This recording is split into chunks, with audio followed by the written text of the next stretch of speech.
Today, we are back with our Brain Builder series, and we are on the final episode, episode 4. Today, we'll be specifically focusing on the midbrain, as Becky Bailey also calls it, the puppy brain, always asking if it's safe. It's where our guilt lies, various emotions lie.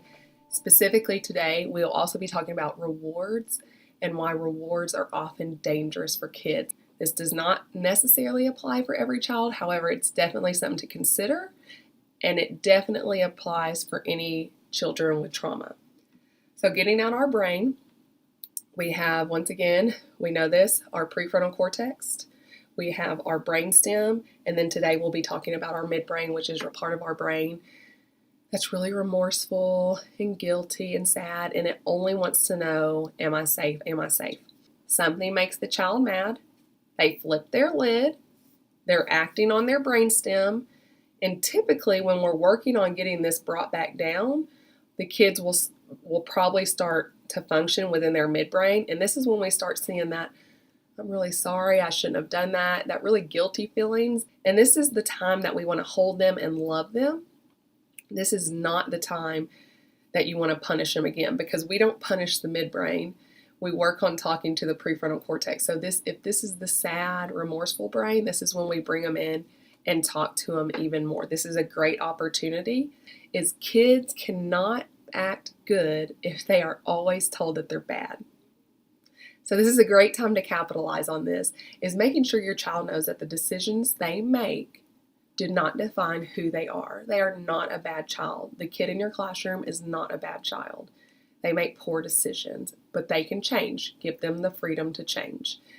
So, going forward, the reason that consequences and reward systems are so dangerous is because what they are learning and what we are physically teaching them as a society is, I am acting this way to please this person.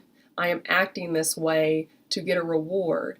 I am acting this way, and my behavior is based on another person's emotions, how they perceive me, and how I've pleased them, if it's well or not.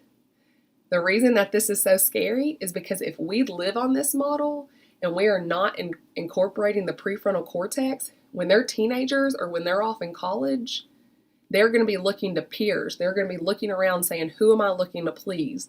If you are no longer there to provide them with the consistency and the routine and all of that, and you have taught them solely that their behavior is based out of how you perceive them in performance, it's the choke on. Then they are going to be highly likely to seek out peer approval because they have not learned to think on their own. All behaviors are based solely out of pleasing you. A way to prevent that is to make sure we're really incorporating our problem solving. So what made you do this? Why? Doesn't it feel good? How do you feel about yourself when you act this way? Really working on engaging them in their prefrontal cortex about the decisions. Their decisions should be made here, not out of here. So be careful when you're using those rewards and consequences, and work on really getting into that prefrontal cortex. Have a great day.